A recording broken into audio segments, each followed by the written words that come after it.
नमस्कार, मैं हूं आर्या चतुर्वेदी और आप देख रहे हैं एचएनएन न्यूज। दोपहर के 3 बज चुके हैं और शुरू हो चुका है हमारा खास शो 3 बजे की 3 बड़ी खबरें, जहां हम लेकर आते हैं दिन भर की सबसे बड़ी और सबसे तेज खबरें। 3 बजे के 3 बड़ी खबरों में हम पहले बात करेंगे ईरान और अमेरिका के बीच चल रहा तनाव की, जहां दोनों देशों के बीच तनाव खत्म होने का नाम नहीं ले रहा और ऐसे में हॉर्मुज को लेकर दोनों के बीच की खाई भी गहराती जा रही है। कभी अमेरिका तो कभी ईरान खुद बार बार हॉर्मुज को लेकर अपना अपना अधिकार जताते रहते हैं और ऐसे में सबसे बड़ा सवाल आखिरकार किसका है हॉर्मुज। और अगली बड़ी खबर में हम बात करेंगे कि वक्फ बोर्ड को लेकर चल रहे विवाद की, जिसको लेकर बरेली में ऑल इंडिया मुस्लिम जमात के राष्ट्रीय अध्यक्ष मौलाना शहाबुद्दीन रिजवी ने एक प्रेस कॉन्फ्रेंस की है, जिसमें सुन्नी और शिया वक्फ बोर्ड पर वक्फ की जमीनों में अरबों रुपए के घोटाले का आरोप लगाया। तीसरी बड़ी खबर में हम बात करेंगे अयोध्या के बाद मथुरा की बारी, यानी कि संतों के उस बड़े ऐलान की जो कि श्री कृष्ण जन्मस्थान को शाही मस्जिद ईदगाह से मुक्त कराने के लिए किया गया है और इसके चलते 9 अगस्त को देश भर से साधु संत मथुरा के पावन धरती पर इकट्ठा होंगे। तो आज की 3 बड़ी खबरें हैं जिन पर हम बारी बारी से बात करेंगे। चलिए बात करते हैं पहली खबर के। ईरान अमेरिका के बीच हॉर्मुज को लेकर लगातार तनाव बढ़ता जा रहा है। सीज फायर टूटने के बाद से ही दोनों देश भीषण तबाही पर उतारू हो चुके हैं। वर्चस्व की लड़ाई को लेकर हर कोई खुद को श्रेष्ठ साबित करने पर तुला हुआ है और अमेरिका ने ईरान के कई शहरों को तबाह कर दिया है। वहीं ईरान भी बदला लेने पर उतारू हो चुका है। ईद का जवाब पत्थर से देने की दोनों की तैयारी रहती है और इसी बीच ईरान के विदेश मंत्री अब्बास अरागची ने अमेरिकी राष्ट्रपति डोनाल्ड ट्रंप के उस बयान का मजाक भी उड़ाया, जिसमें उन्होंने स्ट्रेट ऑफ हॉर्मुज से गुजरने वाले सभी मालवाहक जहाजों पर 20% टोल लगाने की बात कही थी। आपको बता दें, उनके ईरान की तरफ से कहा गया है कि हॉर्मुज का असली गार्डियन हमेशा से ईरान रहा है और आगे भी रहेगा। दरअसल ट्रंप ने दावा किया था कि अमेरिका अब स्ट्रेट ऑफ हॉर्मुज का गार्डियन है और ऐसे में उन्होंने कहा कि अमेरिका ईरान पर नाकाबंदी फिर से लागू करेगा और इस रणनीतिक समुद्री मार्ग से गुजरने वाले सभी जहाजों से उन्हें सुरक्षा देने के बदले 20% टोल देना होगा। ट्रंप के इस दावे पर ईरान के जो विदेश मंत्री हैं अब्बास, उन्होंने सोशल मीडिया प्लेटफॉर्म एक्स पर प्रतिक्रिया देते हुए लिखा है कि अमेरिकी राष्ट्रपति बिल्कुल सही नहीं कह रहे हैं। जो भी हॉर्मुज से वाणिज्य जहाजों को सुरक्षित मार्ग उपलब्ध कराता है उसके लिए उसे टोल मिलना चाहिए। उन्होंने आगे तंज कसते हुए कहा कि ईरान हमेशा से इस समुद्री मार्ग का गार्जियन रहा है और आगे भी रहेगा। हालांकि 20% टोल बहुत ज्यादा है।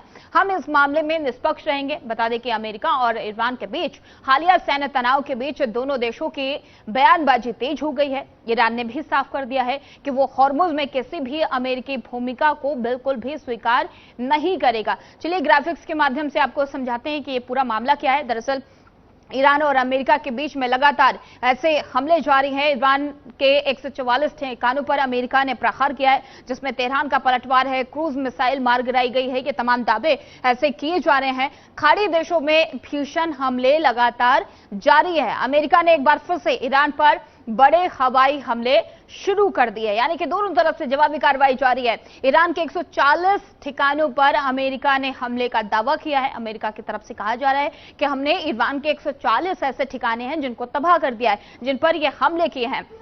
और मिडिल ईस्ट में एक बार फिर से जंग शुरू हो चुकी है। कई ईरान के ऐसे ठिकाने हैं जिन पर हमले किए जा रहे हैं, जिन पर तेहरान का पलटवार भी है। खाड़ी देशों में ये भीषण हमले जो हैं वो एक बार फिर से शुरू हो चुके हैं। तमाम सवाल ऐसे में खड़े हो रहे हैं कि आखिरकार अब आगे क्या होगा, इन दोनों देशों के बीच में क्या समझौता हो पाएगा, क्या वो उस टेबल तक पहुंचेंगे। अब बात करते हैं दूसरी और सबसे अहम खबर के। राम मंदिर चढ़ावा चोरी के बाद एक बार फिर से एक और बड़ा घोटाला सामने आया है, जो कि वक्फ बोर्ड से जुड़ा है।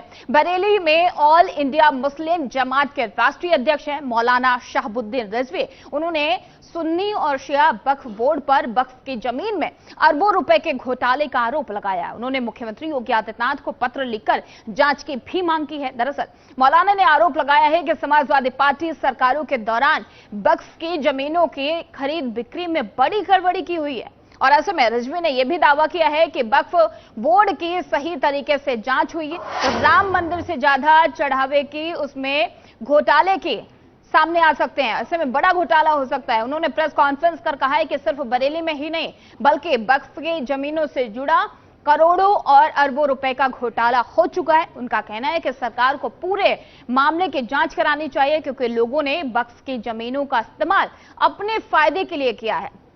मौलाना ने बताया कि उन्होंने उत्तर प्रदेश के मुख्यमंत्री योगी आदित्यनाथ को पत्र लिखकर पूरे मामले की जांच कराने की मांग की है।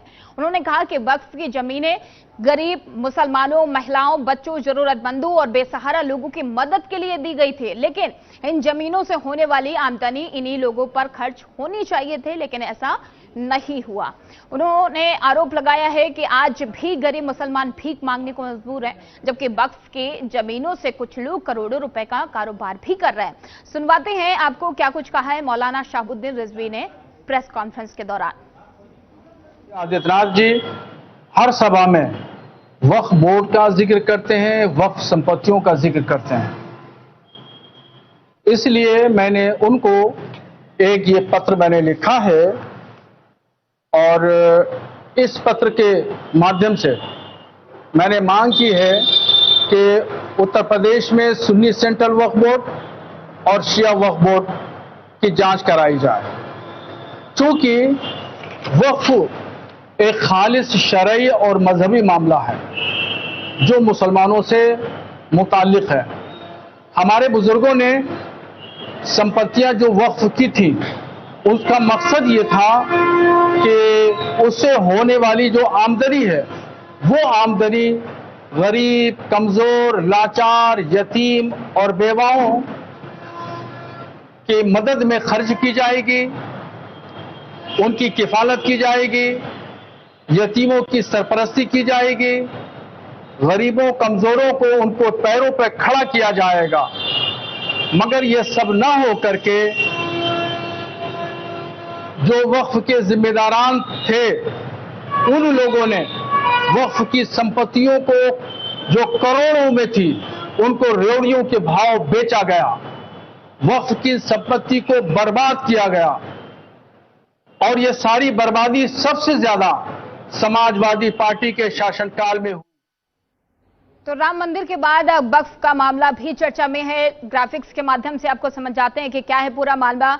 वक्फ में अरबों खरबों के घोटाले का बड़ा आरोप लग रहा है। शहाबुद्दीन रिजवी की तरफ से ये बड़े आरोप लगाए गए। दरअसल ऑल इंडिया मुस्लिम जमात के अध्यक्ष हैं मौलाना रिजवी। उन्होंने सीएम योगी आदित्यनाथ को पत्र लिखकर जांच की मांग भी की है। उन्होंने सुन्नी और शिया वक्फ बोर्ड पर वक्फ की संपत्तियों में अनियमितता का बड़ा आरोप लगाया है। इसको लेकर उन्होंने प्रेस कॉन्फ्रेंस भी की है और उन्होंने पत्र लिखा। उन्होंने कहा कि लाखों घोटाला लाखों का नहीं बल्कि अरबों का हुआ है, जो सीएम योगी आदित्यनाथ ने पहले भी इस तरीके के सवाल उठाया था। अब रिजवी का ये लेटर तमाम सवाल खड़े कर रहा है। उन्होंने सपा सरकार पर भी बड़ी गड़बड़ियों का आरोप लगाया है। सपा शासन में वक्फ जमीनों की खरीद बिक्री में गड़बड़ी की गई है। यह दावा है कि सरकार के संरक्षण में जमीनों के सौदे हुए, वो जमीनों के सौदे जो वक्फ में दान किए गए थे, वक्फ को दिए गए थे, उन गरीब मुसलमानों के रखरखाव के लिए, उनके जीवन यापन के लिए उन्हीं को सौदा किया गया, ऐसे आरोप लगाए जा रहे हैं। आरोप में तब की सरकार पर भी सवाल उठे हैं। वक्फ की जमीनों से करोड़ों रुपए का कारोबार हुआ, ये शहाबुद्दीन रिजवी आरोप लगाते हुए नजर आए। उन्होंने कहा कि वक्फ की जमीनों का सौदा किया गया, करोड़ों के रुपए में सौदा किया गया। वो जमीनें जो गरीब मुसलमानों के लिए दी गई थी, वो बोर्ड पर मनमाने ढंग से काम करने का भी उन्होंने आरोप लगाया है।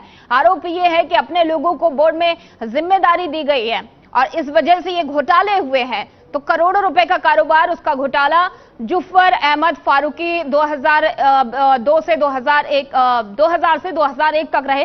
ये उन लोगों के नाम हैं जो उस दौरान मनमर्जी के हिसाब से जिनको या तो सदस्य बनाया जाता था वक्फ का या उसमें कोई बड़ी जिम्मेदारी दी जाती थी। उनमें से एक अमीर आलम का भी नाम है जो, और हाफिज उस्मान, ये तमाम वो नाम है जो उस दौरान के सरकार जब थी, तत्कालीन जब सरकार थी, उस दौरान इनको रखा गया है। ये आरोप रिजवी की तरफ से लगाए गए हैं। दरअसल वक्फ बोर्ड का पूरा मामला एक बार फिर से गहराता हुआ नजर आ रहा है। एक तरफ सीएम योगी आदित्यनाथ ने भी आरोप लगाए थे कि अगर आप देखेंगे तो वक्फ में भी घोटाले हुए हैं और अब ये माना जाए क्या इसमें घोटाले हुए हैं। इस खबर पर अधिक जानकारी के साथ हमारे संवाददाता पुनीत मोहन हमारे साथ लाइव जुड़ चुके हैं। पुनीत, जैसे ही राम मंदिर का मामला सामने आता है, चढ़ावा में गबन, चढ़ावा चोरी, उसके बाद विपक्ष पूरी तरीके से हल्ला बोल करता हुआ नजर आता है, तमाम आरोप लगाए जाते हैं। उस दौरान भी सीएम योगी आदित्यनाथ ने यह सवाल उठाया था, क्या अखिलेश यादव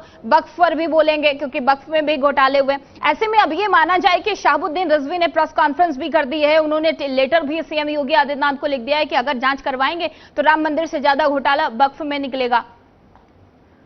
जी बिल्कुल आर्या, देखिए जिस तरीके से शहाबुद्दीन रिजवी ने लेटर लिखा है, ये कहना गलत नहीं होगा कि वक्फ में आज तक अगर घोटालों की जांच हो जाए तो शायद ये अरबों रुपए के घोटाले होंगे। देखिए मुलायम सिंह की 3 बार सरकार रही, अखिलेश यादव की सरकार रही, आप लेटर पढ़ेंगे तो उसमें सारी बातों का जिक्र है। और उनका जो सबसे प्रिय वक्फ हज ये केवल और केवल आजम खान के पास में रहता था।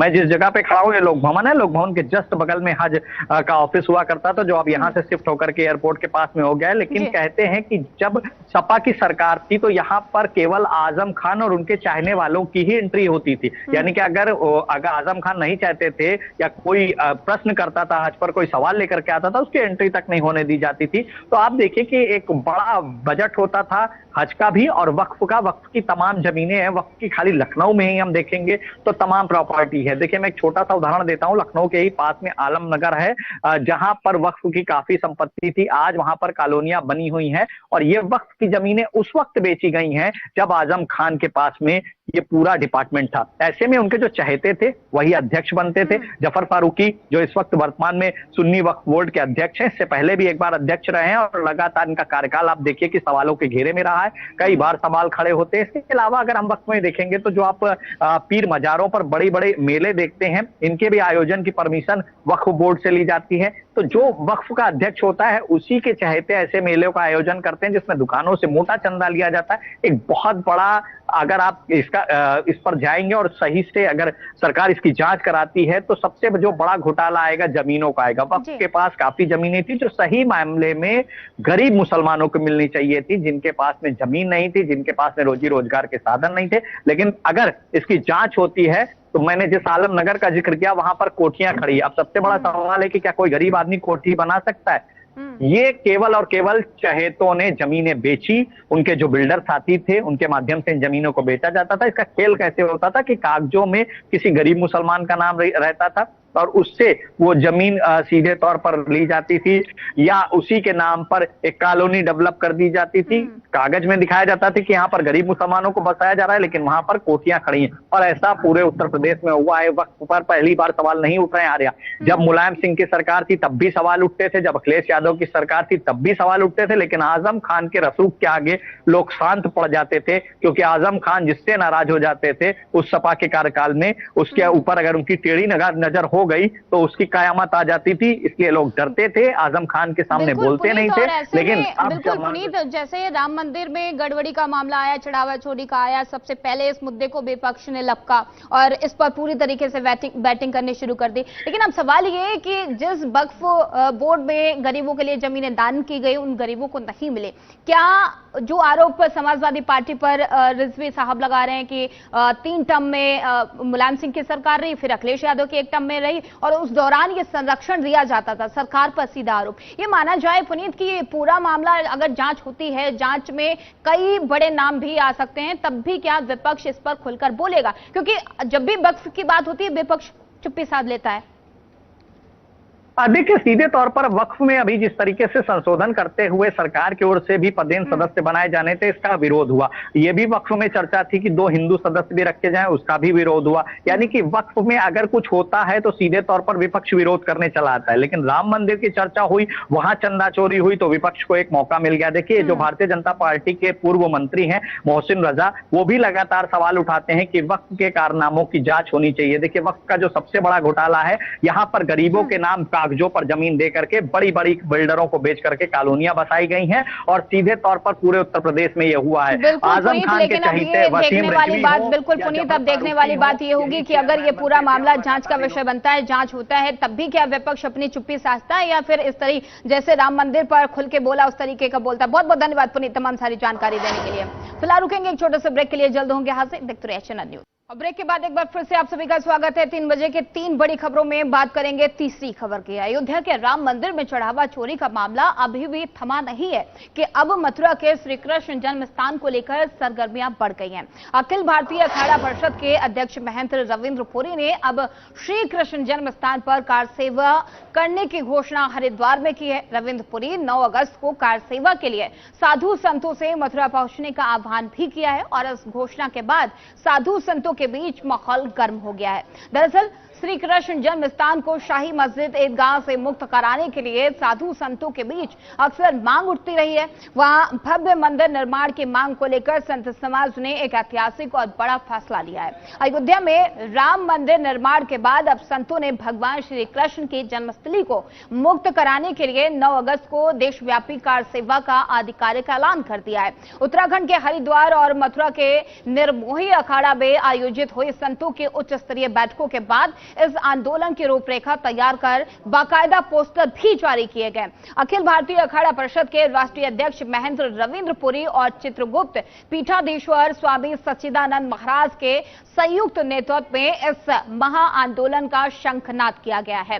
संतों ने देश भर के सनातनी भक्तों, हिंदू संगठनों और कृष्ण भक्तों से अपील करते हुए चलो मथुरा का नारा दिया है। दरअसल महंत रविंद्र पुरी ने इस मुहिम को गति देते हुए कहा है कि जिस प्रकार साधु संतों और राम भक्तों के अयोध्या कूच करके इतिहास रचा था, ठीक उसी तरह अब समय आ गया है कि सभी कृष्ण भक्त मथुरा पहुंचे। स्वामी सच्चिदानंद महाराज ने अंतर्राष्ट्रीय कथावाचक ठाकुर देवकी नंदन महाराज से भी मुलाकात की है, जिन्होंने इस आंदोलन को अपना पूर्ण समर्थन दिया है और इस कार सेवा को सफल बनाने के लिए केवल हरिद्वार से ही करीब 600 से 700 प्रमुख संतों का जत्था मथुरा के लिए रवाना होने की तैयारी कर रहा है। और इसके अलावा निर्मोही अखाड़ा महामंडलेश्वर बालकानंद और काली सेना के राष्ट्रीय अध्यक्ष स्वामी आनंद स्वरूप ने भी इस आंदोलन को धार देने का संकल्प लिया है।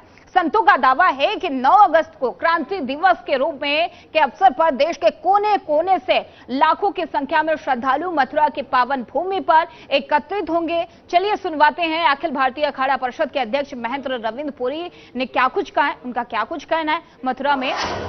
आह्वान किया है कि चलो मथुरा चलें और हम सबका प्रयास है मथुरा चलेंगे और हमारा मंदिर वहां बनना है, उसको बना के रहेंगे। बिल्कुल सब सेवाएं होंगी, जो भी जितने साधु संत महात्मा, जैसे हमने अयोध्या में गए थे वैसे सभी संत महात्मा वहां जाएंगे, हमारे भक्तगण जाए, जितने भी आस्था रखते हैं सभी वहां पहुंचेंगे और सबकी एक ही डिमांड है कि हमारा मंदिर का निर्माण तुरंत हो जाए, क्योंकि अगर अभी नहीं फिर कभी नहीं।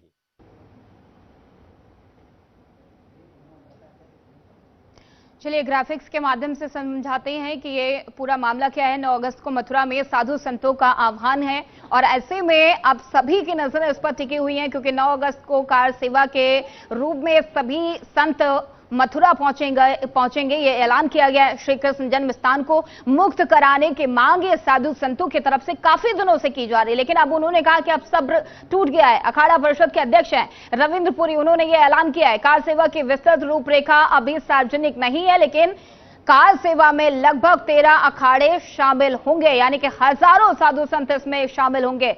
सभी संतों ने तय किया है कि हम मथुरा जाएंगे और ऐसे में श्री कृष्ण जन्म स्थान को मुक्त कराने की यह मांग की गई है।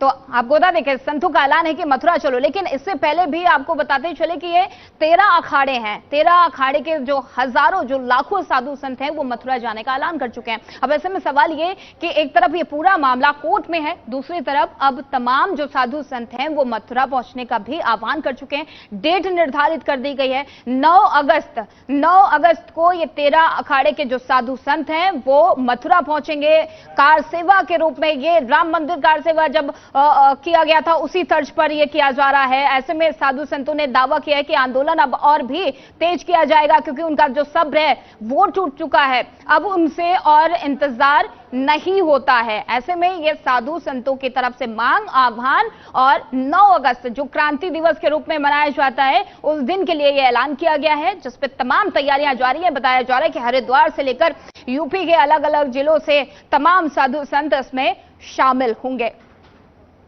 क्या है संतों की मांग, आपको यह भी समझा देते हैं ग्राफिक्स के माध्यम से। मंदिर तोड़कर ईदगाह मस्जिद बनाई गई है, उसको दोबारा से अपने हक में लाने की कोशिश की जा रही है।